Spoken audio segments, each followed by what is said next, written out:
গণভবনে বসে কোটি কোটি টাকা বাকি করে খেতেন নানা ধরনের রাজকীয় খাবার, তাও আবার এক একদিন এক এক রকমের খাবার। হতে হবে সুস্বাদু, হতে হবে রাজকীয়। বলছিলাম এক সময়ের শোষক শেখ হাসিনার কথা। তার নিজের ও অতিথিদের জন্য প্রতিদিন গণভবনে আসতো রাজকীয় সব খাবার। প্রায় ১৭৩ ধরনের খাবার গণভবনে সরবরাহ করত হোটেল অবকাশ। তবে সেই খাবার বাকিতে খেতেন নেত্রী, আর সেই বকেয়া পরিশোধ নিয়েই তৈরি হয়েছে বিশাল জটিলতা।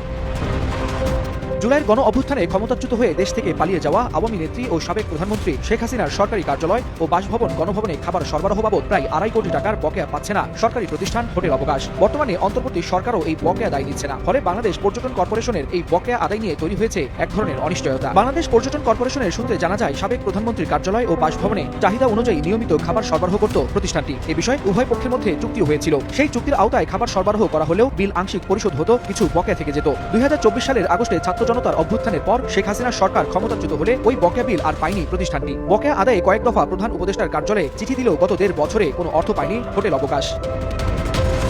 নাম প্রকাশ না করার শর্তে পর্যটন কর্পোরেশনের এক ঊর্ধ্বতন কর্মকর্তা বলেন, বকেয়া আদায়ের জন্য প্রধান উপদেষ্টার কার্যালয়ে একাধিকবার চিঠি দেওয়া হয়েছে। তবে বর্তমান সরকার বিগত সরকারের বকেয়া পরিশোধে অপারগতা প্রকাশ করছে। সংশ্লিষ্ট সূত্র জানায়, সাবেক প্রধানমন্ত্রীর মতো বর্তমান প্রধান উপদেষ্টার কার্যালয় ও বাসভবনেও চাহিদা অনুযায়ী খাবার সরবরাহ করছে হোটেল অবকাশ। আর এ খাতে প্রায় ৩৫ লাখ টাকার বকেয়া রয়েছে বলে জানায় প্রতিষ্ঠানটি।